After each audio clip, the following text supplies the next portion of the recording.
मौत के कुएं में चलती हुई गाड़ियों को देखकर मन रोमांच से भर जाता है। आज की इस वीडियो में 3D एनिमेशन की मदद से हम देखेंगे कि मौत के कुएं में गाड़ियां कैसे चलती हैं और यह फिसलती क्यों नहीं है। वीडियो में आगे बढ़ने से पहले मैं आपको चेतावनी देना चाहता हूं। इस तरीके का स्टंट करने वाले लोगों को काफी एक्सपीरियंस और प्रैक्टिस होती है। आप इस तरीके का स्टंट घर पर दोहराने का प्रयास बिल्कुल भी ना करें। मौत के कुएं के पीछे के विज्ञान को समझने से पहले आइए इस घटना पर विचार करते हैं। यहाँ पर कार एक प्लेन सतह पर खड़ी है। इस स्थिति में कार संतुलन की अवस्था में है। मतलब यह है कि गाड़ी किसी भी दिशा में मूवमेंट नहीं करेगी। अब अगर हम सतह के एंगल को बढ़ाते हैं तो गाड़ी को फिसल जाना चाहिए था, लेकिन सतह और टायर के बीच में लगने वाला फ्रिक्शनल फोर्स गाड़ी को फिसलने से बचा रहा है। लेकिन अगर हम इस एंगल को बढ़ाते रहें तो एक ऐसी स्थिति आएगी जब सतह और टायर के बीच लगने वाला फ्रिक्शनल फोर्स इसे रोक नहीं पाएगा और गाड़ी फिसल जाएगी।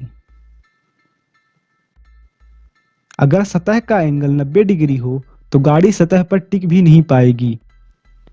इस स्थिति में गाड़ी को सतह पर टिकाने के लिए फ्रिक्शनल फोर्स को बढ़ाना होगा। फ्रिक्शनल फोर्स को बढ़ाने के दो तरीके हैं। पहला है म्यू की वैल्यू को बढ़ाकर और दूसरा आर की वैल्यू को बढ़ाकर। म्यू की वैल्यू को बढ़ाने का मतलब है सतह को खुरदुरा बनाना, लेकिन इस स्थिति में अगर हम चाहे सतह को कितना भी खुरदुरा बना ले, लेकिन गाड़ी दीवार पर नहीं टिक पाएगी। तब हमें आर की वैल्यू को बढ़ाना होगा। अब आप कहेंगे कि आर क्या है? तो आर एक नॉर्मल रिएक्शन है जो कि एक प्रकार का फोर्स है जो दीवार द्वारा गाड़ी पर लगाया जाता है। नॉर्मल रिएक्शन को बढ़ाने के लिए गाड़ी को दीवार पर फोर्स लगाना होगा। यह न्यूटन के तीसरे नियम से आता है, जिसके हिसाब से गाड़ी जितना अधिक फोर्स दीवार पर लगाएगी, दीवार भी उतना ही अधिक फोर्स गाड़ी पर लगाएगी, जिससे नॉर्मल रिएक्शन बढ़ जाएगी और फ्रिक्शनल फोर्स भी। अगर ये सब चीजें आपको समझ में नहीं आई तो मैं आपको सिंपल शब्दों में समझाता हूँ। अगर हम गाड़ी पर बाहर से फोर्स लगाते हैं और गाड़ी को दीवार की ओर दबाते हैं तो ऐसे में दीवार और टायर के बीच लगने वाला फ्रिक्शनल फोर्स बढ़ जाएगा और गाड़ी फिसलने से बच जाएगी। इसका सबसे सरल उदाहरण आपने देखा होगा, जब आप सिक्के को दीवार पर टिकाने का प्रयास करते हैं तो वह गिर जाता है, लेकिन अगर आप सिक्के पर बाहर से फोर्स लगाएं तो सिक्के और दीवार के बीच में फ्रिक्शनल फोर्स बढ़ जाता है, जिससे सिक्का दीवार पर टिका रहता है। आइए मौत के कुएं में वापस चलते हैं। अभी तक आपने समझा कि अगर गाड़ी को फिसलने से बचाना है तो गाड़ी को दीवार पर फोर्स लगाना होगा, लेकिन यह फोर्स आएगा कहां से? इसका उत्तर है सेंट्रीफ्यूगल फोर्स। अब आप कहेंगे सेंट्रीफ्यूगल फोर्स क्या है?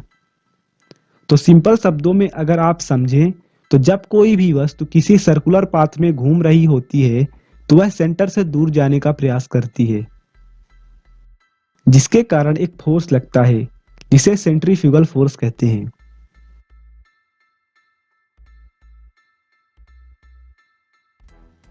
यह फोर्स गाड़ी द्वारा दीवार पर लगाया जाता है, जिससे गाड़ी फिसलने से बच जाती है।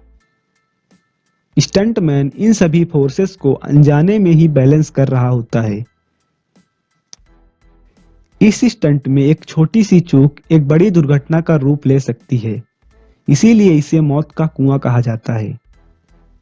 आशा करते हैं आप इसे बेहतर तरीके से समझ गए होंगे। जब आप अगली बार मौत का कुआं देखने जाएंगे तो आप इसे जादू नहीं बल्कि विज्ञान की एक कला समझेंगे, जिस कला में ये स्टंटमैन निपुण होते हैं। इस तरीके की कई 3D एनिमेशन वीडियोस इस चैनल पर अपलोड की जा चुकी हैं, जिनमें से कुछ आपको स्क्रीन पर दिख रही हैं। इन पर क्लिक करके आप इन्हें भी देख सकते हैं।